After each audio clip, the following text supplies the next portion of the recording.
Hey guys, today we're going to read chapter 6 of The Lion, the Witch, and the Wardrobe. And this chapter is called Into the Forest. You'll see a picture here of a little bird that we're going to learn about, I think. Chapter 6 Into the Forest. I wish the Macready would hurry up and take away all these people away, said Susan presently. I'm getting horribly cramped. And what a filthy smell of camphor, said Edmund. I expect the pockets of these coats are full of it, said Susan, to keep away the moths. There's something sticking into my back, said Peter. And isn't it cold? Said Susan. Not that you mention it. Now that you mention it, it is cold, said Peter. And hang it all, it's wet too. What's the matter with this place? I'm sitting on something wet. It's getting wetter every minute. He struggled to his feet. Let's get out, said Edmund. They've gone. Oh, said Susan suddenly, and everyone asked her what was the matter. I'm sitting against a tree, said Susan, and look, it's getting light over there. By Jove, you're right, said Peter. And look there, and there. It's trees all around, and this wet stuff is snow. Why, I do believe we've got into Lucy's wood after all. And now there was no mistaking it, and all 4 children stood blinking in the daylight of a winter day. Behind them were coats hanging on pegs. In front of them were snow-covered trees. Peter turned at once to Lucy. I apologize for not believing you, he said. I'm sorry. Will you shake hands? Of course, said Lucy, and did. And now, said Susan, what do we do next? Do, said Peter. Why, go and explore the wood, of course. Ugh, said Susan, stamping her feet. It's pretty cold. What about putting on some of these coats? They're not ours, said Peter doubtfully. I'm sure nobody would mind, said Susan. It isn't as if we wanted to take them out of the house. We shan't take them even out of the wardrobe. Never thought of that, Sue, said Peter. Of course, now you put it that way, I see. No one could say you had bagged a coat as long as you leave it in the wardrobe where you found it. I suppose this whole country is in a wardrobe. They immediately carried out Susan's very sensible plan. The coats were rather too big for them, so that they came down to their heels and looked more like royal robes than coats when they had put them on. But they all felt a good deal warmer, and each thought the other looked better in their new get-up and more suitable to the landscape. We can pretend we are Arctic explorers, said Lucy. This is going to be exciting enough without pretending, said Peter, as he began leading the way through the forest. There were heavy, darkish clouds overhead, and it looked as if there might be more snow before night.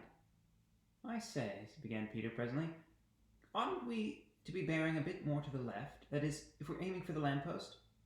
He had forgotten for the moment that he must pretend never to have been in the wood before. The moment the words were out of his mouth, he realized that he had given himself away. Everyone stopped. Everyone stared at him. Peter whistled. So you really were here, he said. That time Lou said she'd met you in here, and you made out that she was telling lies. There was a dead silence. Well, of all the poisonous little beasts, said Peter, and shrugged his shoulders and said no more. There seemed indeed no more to say, and presently the 4 resumed their journey.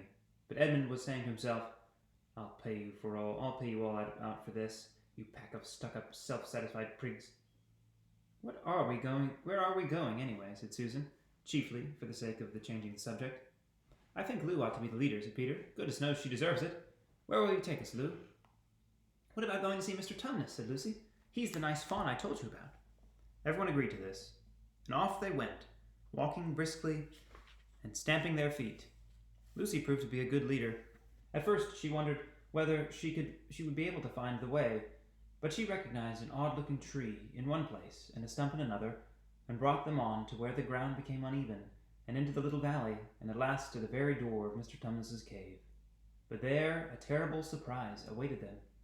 The door had been wrenched off its hinges and broken to bits. Inside the cave was dark and cold, and had the damp feel and smell of a place that had not been lived in for several days. Snow had drifted in from the back doorway, and was heaped on the floor, mixed with something black, which turned out to be the charred sticks and ashes from the fire. Someone had apparently flung it about the room and then stamped it out. The crockery lay smashed on the floor, and the picture of the fawn's father had been slashed into shreds with a knife. This is a pretty good washout, said Edmund. Not much good coming here. What is this? Said Peter, stooping down. He had just noticed a piece of paper, which had been nailed through the carpet to the floor. Is there anything written on it? Said Susan. Yes, I think there is, asked Peter, but I can't read it in this light. Let's get out into the open air. They all went out in the daylight, and crowded round Peter as he read out the following words. The former occupant of these premises, the Faun Tumnus, is under arrest and awaiting his trial on a charge of high treason against His Imperial Majesty Jadis, Queen of Narnia, Chatelaine of Cair Paravel, Empress of the Lone Islands, etc. Also of comforting her and of confronting her said Majesty's enemies, harboring spies, and fraternizing with humans. Signed, Mogram, Captain of the Secret Police. Long live the Queen. The children stared at each other. I don't know that I'm going to like this place after all, said Susan. Who is this queen, Lou? Said Peter. Do you know anything about her? She isn't a real queen at all, said Lucy. She's a horrible witch, the White Witch. Everyone, all the wooded people hate her. She has made an enchantment over the whole country so that it is always winter and never Christmas. I wonder if there's any point in going on, said Susan. I mean, it doesn't seem particularly safe here, and it looks as if it won't be much fun either, and it's getting colder every minute. We've brought nothing to eat. What about just going home? Oh, but we can't, said Lucy suddenly. Don't you see? We can't just go home, not after this. It is all on my account that the poor fawn has gotten into trouble. He hid me from the witch and showed me the way back. That's what it means by comforting the Queen's enemies and fraternizing with humans. We simply must try to rescue him. A lot we could do, said Edmund. We haven't even gotten anything to eat. Shut up, you, said Peter, who was still very angry with Edmund. What do you think, Susan? I have a horrid feeling that Lou is right, said Susan. I don't want to go a step further and wish we'd never come, but I think we must try to do something for Mr. whatever his name is. I mean the fawn. That's what I feel too, said Peter. I'm worried about having no food with us. I'd vote for going back and getting something from the larder, only there doesn't seem to be any certainty of getting into this country again once we've gotten out of it. I think we'll have to go on. So do I, said both the girls. If only we knew where the poor chap was imprisoned, said Peter. They were all still wondering what to do next, when Lucy said, Look, there's a robin, with such a red breast. It's the first robin I've seen here. I say, I wonder, can birds talk in Narnia? It almost looks as if it wanted to say something to us. Then she turned to the robin and said, Please, can you tell us where Tumnus the fawn has been taken to? When she said this, she took a step toward the bird. It at once flew away, but only as far as to the next tree. There it perched, and looked at them very hard as if it understood what they had been saying. Almost without noticing that they had done so, the four children went a step or two nearer to it. At this, the robin flew away again to the next tree, and once more looked at them very hard. You couldn't have found a robin with a redder breast or a brighter eye. Do you know, said Lucy, I really believe he means us to follow him. I've an idea he does, said Susan. What do you think, Peter? Well, we might as well try it, said Peter. The robin appeared to understand the matter thoroughly. It kept going from tree to tree, always a few yards ahead of them, but always so near that they could follow it. In this way that it led them on, slightly downhill. Wherever the robin alighted, a little shower of snow would fall off the branch.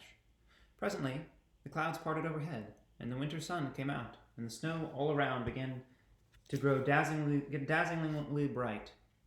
As they had been traveling in this way for about a half an hour, with the two girls in front.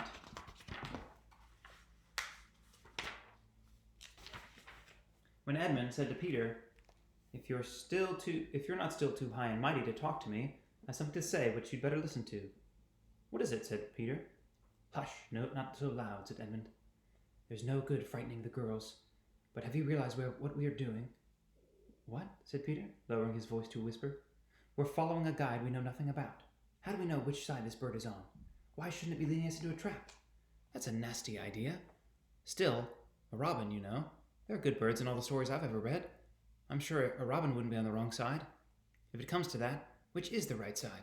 How do we know that the fawns are in the right and the queen, yes, I know we've been told she's a witch, is in the wrong? We don't really know anything about either.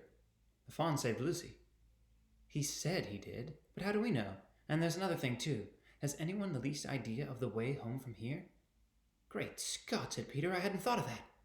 And no chance of dinner either, said Edmund. This concludes chapter 6 of The Lion, the Witch, and the